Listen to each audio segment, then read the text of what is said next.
And fucking Connor's home. That's annoying. Camera's live.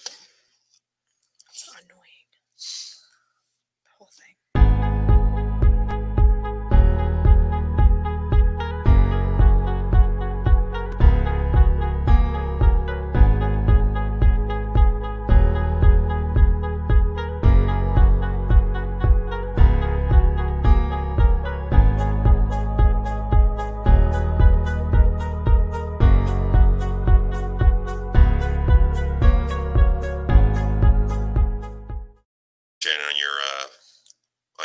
Physical page. Okay. Yes. What should I do? What should I do? What should I do? What should I do? What are my rights? What are my rights? What are my rights? A legal course of action. A legal course of action. A legal course of action. A legal course of action.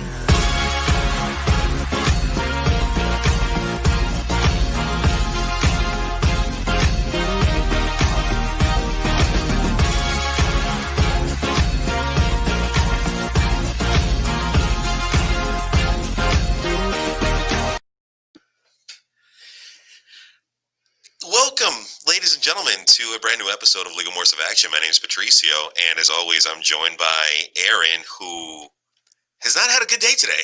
How are you doing tonight, Erin? Angry. Tell us how your day went, because your hair looks amazing, but you've dealt with some stuff today, haven't you? Yeah, today was annoying today. So how did your normal day start off? So and this isn't, the clients who I spoke with today, this is not your fault. It's because of the volume of work that I had to do. I had calls back to back to back. And then I had a hearing that was a cattle call like hearing. And we've talked about cattle calls beforehand, where the judge basically just takes everybody all at once. Every case. And it's not their fault. I get it. It's time efficient for the judge, but inefficient for the participants. Oh, of course. And how many cases do you think he had on his docket today? Well, he had 4 before mine. Okay. And then mine, and I hang up when mine's done. And normally, this was a PTC or a case management conference? Yeah, it was a pretrial conference for a case I'm actually a guardian ad litem on. Okay. So it's my pro bono case. You should shut this light off. You are coming off a bit way too bright. I'm washed out. Oh my God. There you go. Or the other one. I don't know. No? No. I don't know. That's dark. I almost cussed. All right. Well, that's going to have to do. We'll have to get our ring light next time. Yes.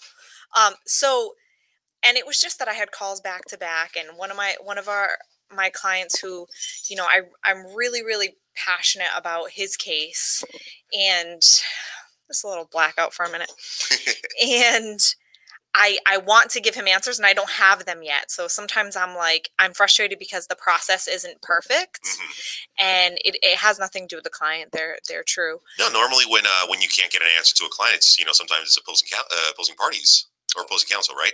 I'm waiting on a couple of things in his case, okay, 5 or 6 things, and I made this reference to him today. I said, what you're asking me about is how we're going to win the World Series.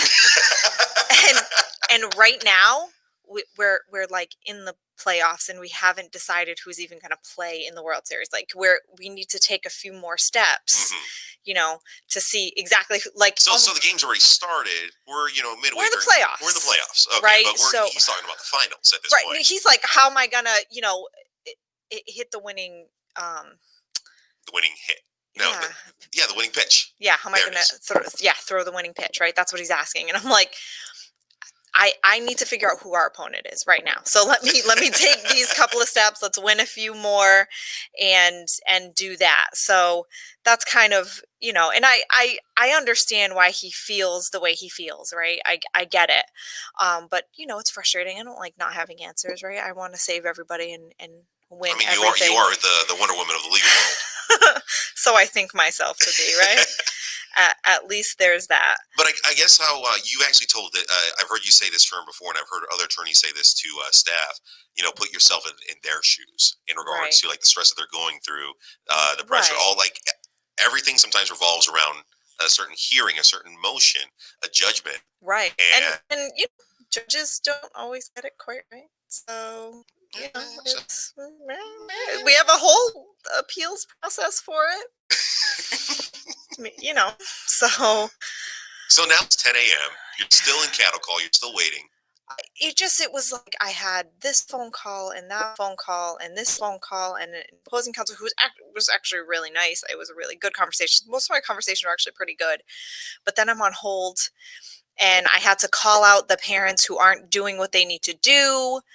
And I'm thinking about, so here's the other problem that I have is sometimes when these calls are back to back to back for me, writing down and committing to paper and making sure I pass on the tasks to my staff of what my next strategy is or the next thing that I need to get done is what falls to the wayside. And that's what makes me feel frustrated. So, you know, I'm shooting off messages to the staff and I'm like, they're like, sure, we'll reschedule that call for you for 3, right? And I'm like, so right now? I'm like, you rescheduled it for now. Like, I was like, oh, thanks. No, it's funny you say that. I was actually talking to an old colleague of mine from a previous firm who I'm not going to say where she works at right now, but she had made the comment to me that she sees the problems that are going on in her firm. She sees the issues with attorney and staff, and she's been trying to get this game plan to her attorneys. However, it's 2 attorneys who run the firm. And one is like, okay, yeah, we're going to talk about this. I just have to, talk with my other partner and we can get this going. But this has been like, she's been getting the runaround for like a month and a half now. And it's the point where she now is being affected by the stress because she sees the problems. They just need to be addressed. Right. And it's hard because, if you think about it, if I spent all day just working on phone calls and the tasks and case strategy, I'm not working on improving, how we serve our clients. I'm not working on how I improve being a boss. And sometimes that makes me feel frustrated. I definitely, feel that at times that I'm like, how can I focus on, the business side of my business if all I do is, keep making the donuts. Yeah. I can't advertise for the donuts. You're just stockpiling on the donuts right now. Right. Exactly. So, it's chaotic. How were the Olympics today? We couldn't go. Oh, shit. Oh yeah. Remember? Yeah. I saw that on the calendar. So my son was supposed to have a school event and we got notification last night. So this is another complicator to my day. And we got notification last night at some 9:30, or maybe that's when I finally got the notification, that my son's teacher had contracted COVID. Oh, no. And all the kids have to quarantine for 10 days. So the entire class has to quarantine? Yeah. Wow. And I'm sure every parent right now is taking their precaution and, you see, I still don't understand the complexity of COVID itself. Like nobody does. Yeah. You're not alone. Like children, young children I hear that they're not at risk, that they are at risk, that they're big risk, little risk. I don't know what the risk is with kids nowadays and COVID. My understanding, and again, not a nurse, not a doctor, I'm no one of professional note when it comes to COVID, is that children really aren't contracting it the same way their that adults are. And generally they're not the ones passing it on. So for me, I am, I'm obviously taking precautions. We're keeping Connor quarantined. Yes. And I'll be working from home, which, that doesn't make anything more convenient. But I'll be working from home and handling it. Like today when I had a video call in where I have my desk set up is the spare bedroom, right? So it's an office. But I also still got that Justin Timberlake doll in the back? I do. Okay, that's always there. I might bring it into the office. I have the marionette from No Strings Attached. Yeah, the whole. Yeah. And technically speaking, there were strings attached when they did that video. No, they broke free of them. But at one point in the video, they were. But that's the idea. Yeah. Is that they got out of the contract. They broke free. Come on! Did you even watch the video? Oh my god!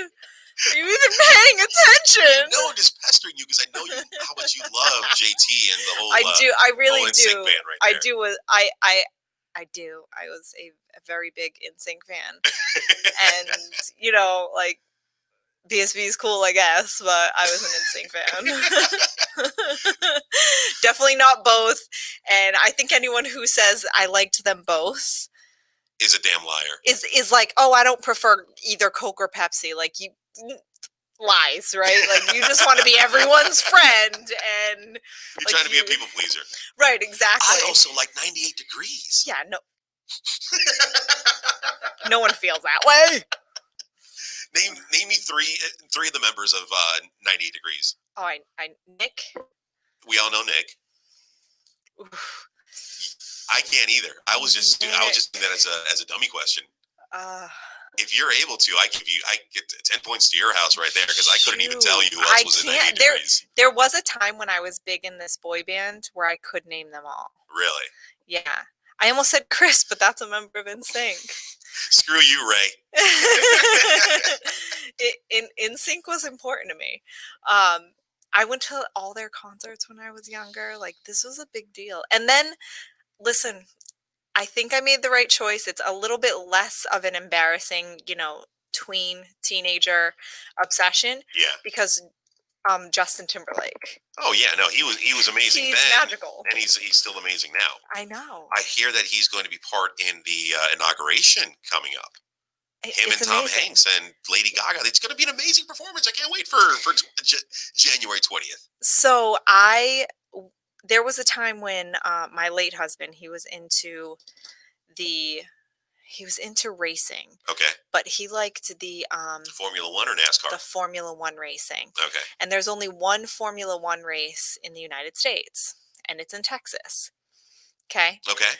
So that Formula One race this particular year, and this shows you how much he really cared about me, because obviously I would go to a Formula One race, whatever. Team us, it's fine. But this particular Formula One race had a concert because it was like standing room only, and that's just how it was. The concert was Justin Timberlake. So I was like, yes, I want to go so bad. Yeah, I'll go to the race. At first, he teed me up for this one. He was like, the Formula One race this year, I can get tickets to. It's in Austin, and we can go do this and that. And he goes, as it goes on, and he's like, yeah, and they have this. I swear he said it exactly like this. And obviously, if you know me, I still have my marionette. Okay. So I don't even call it a doll. I'm that pretentious about it. So he's like, yeah, and they're having there's a concert. And I'm like, oh, cool. I'm like, who plays at the concert? He's like, I don't know if you know him, but it's Justin Timberlake. And I was like, what the yeah, you better get tickets. I'm like, this is amazing. And tickets for this Formula One race were pretty inexpensive, a lot less expensive than if we were to get tickets to the Justin Timberlake concert, locally. So this was super cool for me. I was very happy about it. So back to the hellish day that is today. So let's say we're at noon. Yeah. All right. So unfortunately, they can't. So they canceled the Olympics. Mm-hmm. Okay. So you didn't miss it. They just canceled it because of a precaution. Right, because it was only his class doing them. Oh, okay. So none of those kids could come to school. I think, did you talk about this last year where I think he was involved in a potato sack race or something like that? Yeah, they did they went to a farm. Oh. Okay. And they did traditional field day type stuff. Ooh, those are fun. Yeah. His school's really cool with stuff like that. They learn history chronologically. So. How so? So last year they were learning about the first forms of civilization. Okay. Mesopotamia and the Aztecs and Tenochtitlan. Yeah. So what they learned a lot about was when we started to settle places that you would have farming. Okay. So they went to a farm, right? That was part of one of the things that they did. Gotcha. And the year before, and they had, yeah. I can't remember what the year-long project was, but this year they're learning about. Wait a second. I remember you printing out a lot of stuff. I was here during the Well, it was COVID. COVID. We printed a ton of shit for COVID. Oh, I know. I remember. Did it have to do like with animals? Because I know you were printing out a lot of stuff. Farming. Right. Okay. We learned about how we started to farm and Okay. agriculture, and that's why civilizations, instead of having to be nomadic, go where you can find the food. We made the places that had the food and cultivated it. Okay. So that's why it was a lot of animals and farming, and they went to a farm, and at the farm they did like a field day thing because, you got to make it fun for second graders at the time. So this year they're learning about Greeks. Okay. And he played in a play, and he was the king. No, wait. So if it's Greek, he was the king in the Trojan War. They hid in the horse. Oh my God. Oh. Why are we forgetting this? Help us out in the comments. Not Achilles. That was the warrior. Yeah. It was. Y'all are watching this, and you're just letting me struggle. I know. Like, I'm trying to. Who was the king? Connor was the king. Okay. So Connor was the king. He was the king, and his teacher was like so proud of him. She's like, he really does act like a leader, and I was proud of that.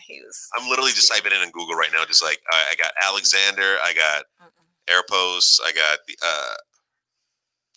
I'm horrible at pronouncing these names right now, but okay. So he was a great king. He showed a lot of leadership skills. Of the Spartans.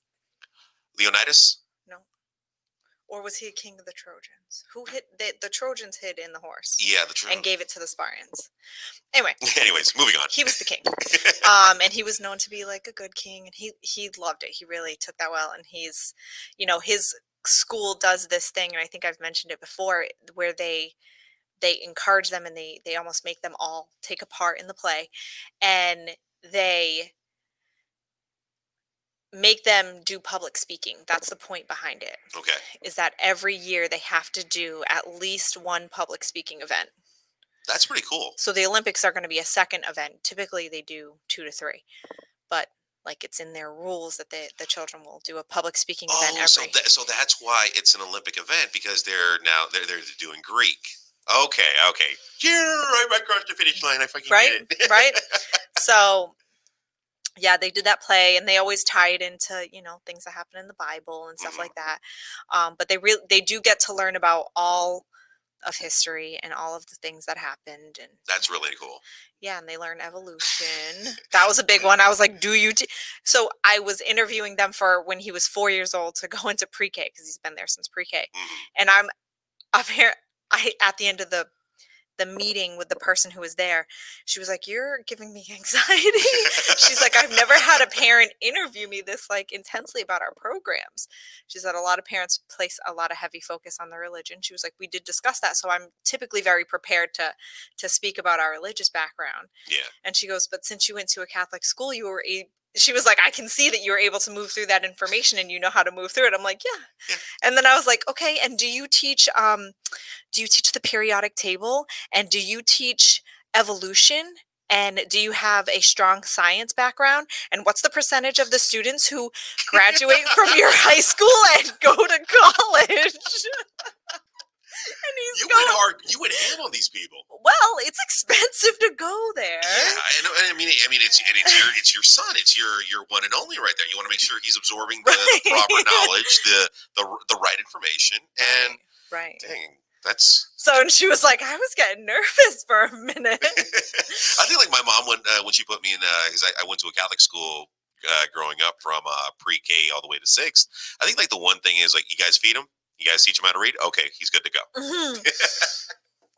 Well, it's funny because when Connor learned how to read, I always read to him and read with him, and he did a good job. But there was this one day where my mom helps me with taking care of Connor, and she came home from school and she goes, "Erin, did you know Connor?" And this was kindergarten. Maybe 1st grade. I don't know. Doesn't matter. No.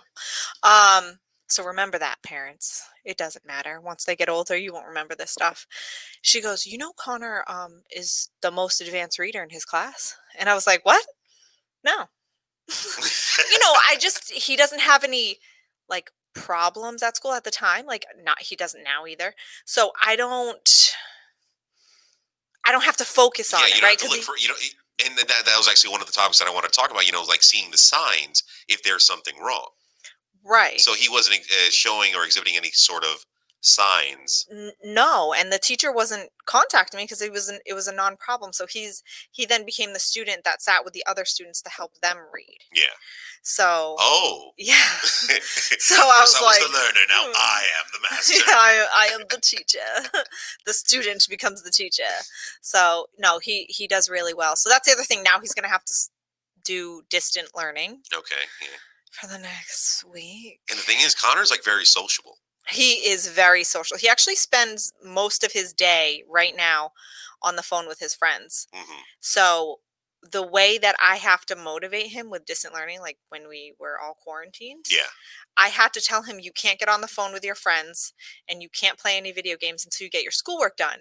The way it should be. Okay. Yeah. Well, because some of the other kids get a break in between and go back and forth. And I told him, I was like, no. I'm like, you have to get it all done because he gets distracted because he's social and he'd like to be social. Yeah. Well, once I implemented that in our household during quarantine, he got 6 hours of schoolwork done in like an hour and a half. I was like, you spent all day asking me questions and interrupting me when you could have had it done before I even got out of bed. So what I ended up doing was I would set up his, distance learning packet and a little checklist for him so he could get through all of it. And I'm like, once you complete your checklist and I see it, like I have to sign off on it. Were you treating Connor as if you were dealing with a case? I was treating Connor like I was dealing with an employee. Okay. Right? Like, here's your tasks. Yeah. And when they're complete, I'll review them. Right? When it's complete, I'll review them and we'll submit it. So we'll talk about this at the 3-month evaluation. But it worked for him. By 9:30 in the morning, because he's a little bit of an early riser. Uh-huh. So he gets up, he'd feed himself, and go get his work done. And then he's like, Mommy, it's my checklist. It's all done. You want to look at it? And I'm like, yeah. And then it got to the point where he's smart. So he realized if it was just a video, he could like watch most of it and kind of slide by. Yeah. So I started making him worksheets and I pretended like they came from the teacher. And I told him I wanted him to make 3 sentences about what he learned in the video. Okay. Because so you were giving him extra work on top of the work that he actually had. Yeah, he did just fine. Okay. I'm not questioning your methods. Well, and then he'd be, because my worry was that he was just glued to his screen, like playing all day. And that seemed... Yeah, no, I broke from that game controlling mind. I mean, the game controlling mindset a long time ago. Because in my late 20s, I had a lot of friends my age who would just get off of work and like, hey, dude, I'll see you online. I'll see you online. And there were times where I would meet up with them, online. We'd play a game of Halo, game of Call of Duty. We'd play about an hour and a half. Like, all right, man, hey, I got some stuff to do. I'll see you later. If I wake up in the middle of the night, you know what? Let me just turn this on real quick just for the heck of it. And majority of the people that I had played with and said bye earlier that evening were still on early BF early morning. And I'm like, how do you stay focused on these games for so freaking long? I can't do that. I don't know either. I can't. Yeah, that right. And I don't want Connor to do that, so I put him in sports and crap, and just try to keep him. Well, because he needs to be kept busy. No, definitely. And that's what I was going to ask you when red flags. That was going to be the premise of tonight's show. Right. Whether it's dealing in relationships, marriages, or cases, there are certain situations that pop up where, like, okay, this is a red flag. Now, dealing with, let's say you're dealing on a simple, a non-contested divorce, okay? What are, like, some red flags that you notice from opposing parties? Like, now, mind you, they're pro se, everything's uncontested. Like, so, here, and I have a lot of, this is the red flag that I get communicated to me by my client. When they go, yeah, it's going to be uncontested. And I'm like, oh, so you guys agree on how much you guys agree on the fact that based on your income, I can usually make an estimate. I'm like, he'll pay you child support. He agrees to that. And they're like, well, no. I'm like, then you don't have an agreement. I have to ask those questions when I'm doing a consult. When I'm dealing with a prospect and they're wanting to schedule the consultation.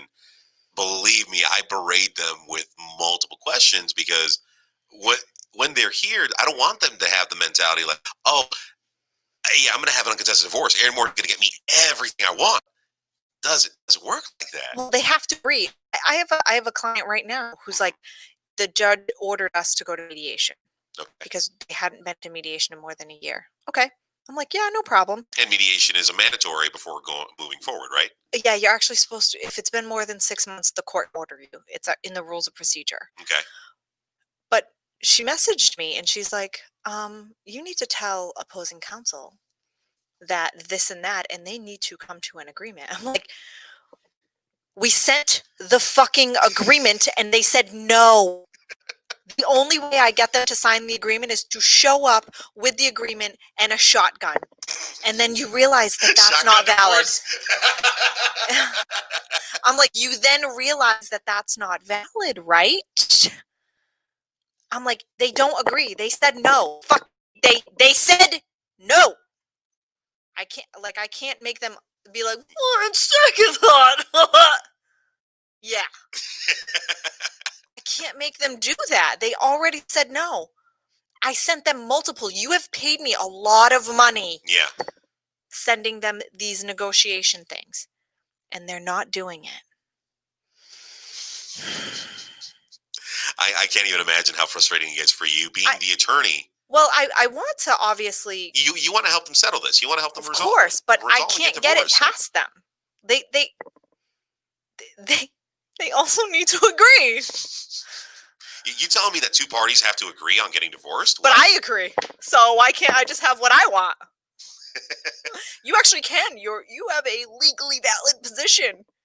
I need to get it in front of the judge. Mm-hmm. The judge said, I'm not going to listen to you until you go to mediation.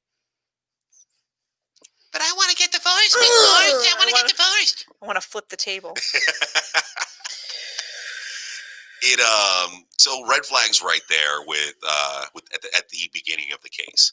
I know that we've always had issues with mandatory disclosure from whether it's our clients or opposing party or counsel. Mm-hmm. What's like one of the big red flags you see when it comes to the delivery of mandatory disclosure? My opinion on mandatory disclosure is that sometimes opposing counsel, the difficulty is on the part of their client. Their client. And because the parties were married or in a relationship,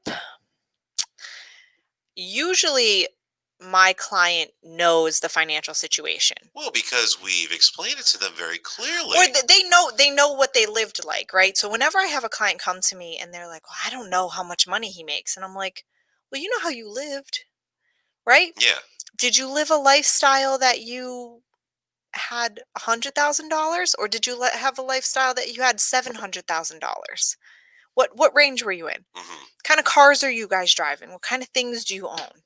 What do you think his retirement looks like? And yes, we'll get all that information, but I'm like, if he sends you W-2 forms and he says he's making $30,000 a year, but you know that you have a mortgage of, $6,000 a month. I'm like, yeah, there's an imbalance right there. I'm like, he's lying. Like, you were married to him. You know how big of a house you own. You know about that. Look on Zillow. What's the value of your home, right? What's your rent? Like, use these things as a gauge. Oftentimes people's vehicles are pretty telltale for what their economic situation is like. Yeah, and Kelley Blue Book breaks it down to be able to get like the actual value of these vehicles. Sometimes I find it a red flag when my client plays too stupid. Sometimes or because what makes it difficult is I'm like, I don't know how to fill in these gaps because I don't know what they're not sending me. Yeah. Right?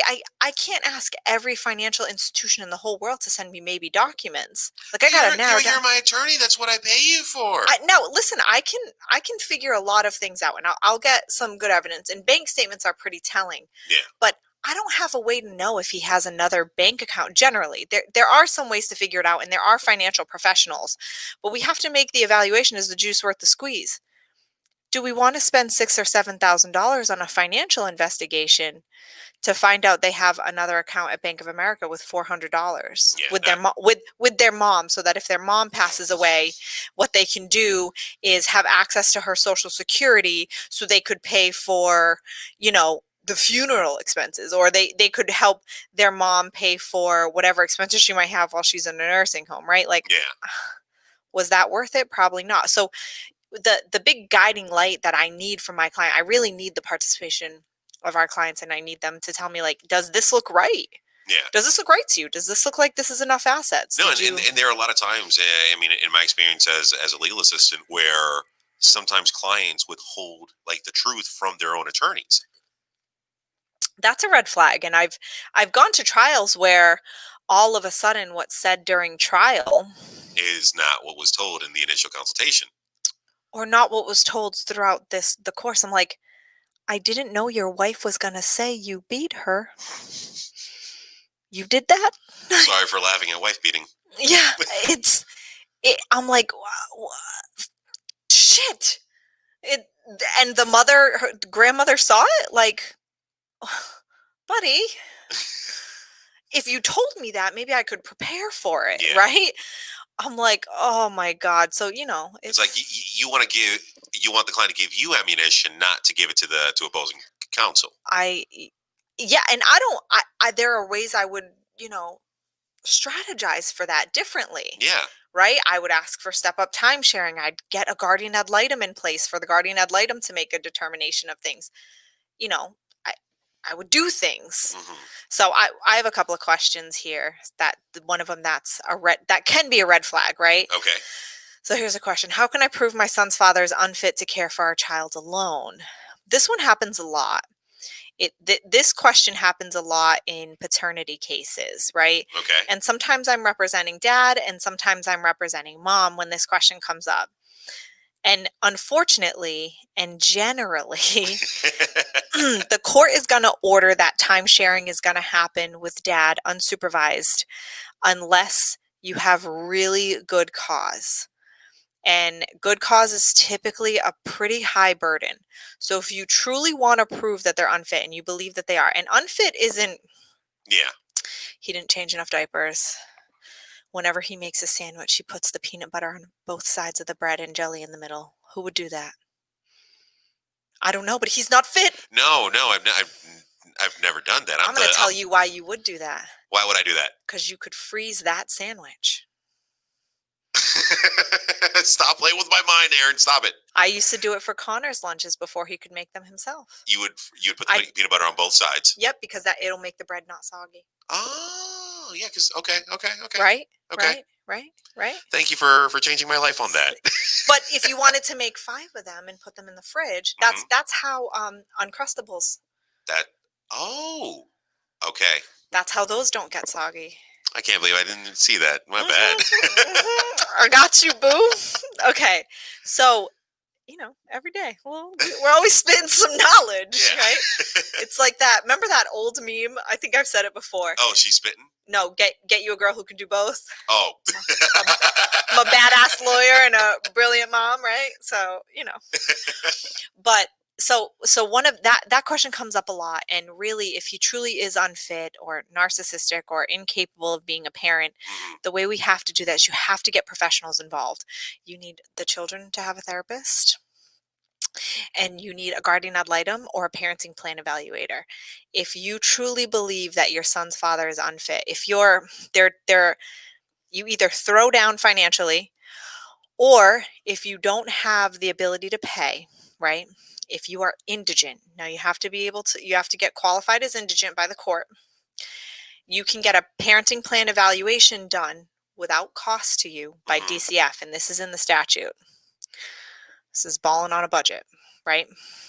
So bad and bougie. Okay. So there is a way if you don't have the $5,000 to $7,000 on a guardian ad litem, right? Mhm. Now, do I think DCF is going to do an exceptional job? You're asking the DMV to do a good job at servicing you. Probably not. Ain't gonna happen. Ain't gonna happen. But is it possible? Have I won a case with it? Yes, Mhm. I have. I've proven my point with it. It's happened. So there is a way to do that. I think the best way is through the right guardian ad litem and or a parenting plan evaluation. Now the difference is a guardian ad litem represents the interests of the children and is typically an attorney. So they typically have that perspective. A parent, And they have a better understanding of the law itself. right, and they're going to evaluate it from what the standard of the law is. Mhm. Sometimes they're lawyers, right? So they're just capable of seeing both sides and arguing it. Whereas a parenting plan evaluator usually has a psychological component and usually includes a psychological evaluation of both of the parents. Mm. So that could be done by a therapist.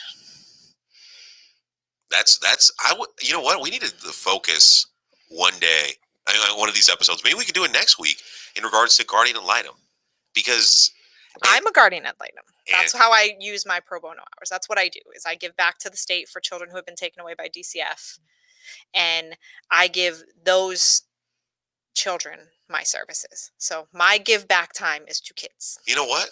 Let's do that next week. We're going to talk about guardian ad litem. We're going to talk about, you know, what they do, what's their role in the court, why they're so vital to cases, Mm-hmm. and how awesome you are being a guardian ad litem. Well, I'm about to throw down some heat on this other guardian ad litem case. I'm about to throw a temper tantrum legally. I did it today to the judge, and I was like, well, Your Honor, they're not doing this and that. And he goes, sounds like that's going to be a part of your report, and I'm already taking it under advisement. I was like, that's right, you are. Oh, I feel like shit for having to cut it short tonight. Yeah, it's all right. We'll rebalance this. We're gonna restructure this. We'll I should have just done the video. I should have just bit the bullet, and we could have done the live feed from your house and from here. I know. It's just with my son home. I know, and the thing is, like, I'm not a fan of doing video chats because I can't have the instant connection that what we have here in person. I know it's a lag, right? Yeah, It always has it's that. a half-second lag that will destroy a conversation. I mean, it could either make or break a conversation in person or over video. Whereas if you're doing a deposition, you want to take a moment because the court reporter doesn't record you taking a minute to think about your answers. Thank you for coming to my TED Talk. That will be all for this evening with all my advice. Keep sending in your questions. I answered a few of them that came up. I have them on my screen, but I didn't expressly give credit to the names. I hope you know who you are. I tried to throw it. That's why I took a left turn on topics. You know what? Do we have a little bit of time tomorrow during the day to go over some questions? I probably could. We can do it during the day to just and video and yep. We can knock out some questions. We could do a live Q&A tomorrow. I could do we could do live Q&A tomorrow. Or we could do it on TikTok. The TikTok Q&As? Mm-hmm. We can do that. Okay. You just send me those questions, we'll put them on the TikTok. All right. So check out our TikTok tomorrow because we're going to have Q&As on TikTok. It's going to be fun. Finally, we have to use the hell out of TikTok. Let's also upload it to Reels on Instagram because the world is weird and I'm old. I'm one of those people that social pressure just doesn't work on me. I didn't watch Game of Thrones. Same. I just don't tell me what to do. I don't know that interests me or that I want to invest in that. Because it will take a huge chunk out of your life if you invest in the Game of Thrones. But I watched Tiger King, right? Well, I mean, Well, because it was easy. That was fun. Right. That Tiger was King fun. was a lot more fun than Game Right. of Thrones. Yes. So I really am one of those people that if it's a huge bandwagon thing, I take a long time to get on it because I'm not here for like these instant trends. I was the same with Narcos. Look at this stupid sweater. It's not stupid. You know who bought it for me? Who? Connor. He got it for me as a Christmas gift Aw. 2 years ago, and my mom took him shopping to buy for me. It was like the Christmas after my husband passed away, and they were just shopping and shopping. I guess they went to 5 or 6 stores, and he's like, no, no. And then he walked by this. I don't even know. It was like in a department store or Kohl's or something. And he goes, this, and he went. He's like, this is so mommy. Mommy would love this. She would wear it all the time. And I know really like it. We've had Connor on here before, but like I would like to be able to talk with both of y'all. Okay. Like just have him there. Mike will be at level, and He's gonna be home tomorrow. let's do it. So you know what, we're gonna do a lot. We're gonna do a lot for making up for today. Yeah. I know, and this falls on me. This is all on me, guys. Okay, this is entirely my fault. We're gonna end the show tonight with your final thought. Like, what's your word of advice for this episode? So my word of advice is, if you want to store multiple peanut butter and jelly sandwiches, you put peanut butter on both sides of the bread and then the jelly in the middle. I'm done. Thank you so much. 407-900-7451, morse-firm.com. Find us on Instagram, Facebook, TikTok. You got the Twitter, right? I do. You got it. We got to tweet a little bit. I got to tweet. Yeah, someone's not on Twitter anymore, so we got to start taking over. It's got a void that we should fill. Once again, 407-900-7451. That is the first time I have ever effed up that number. I know you're typically pretty smooth on the spit. Y'all take care. We'll see you guys for a special Friday episode. Take care. Let me cancel that. Your camera's still hot. And broadcast now. Perfect.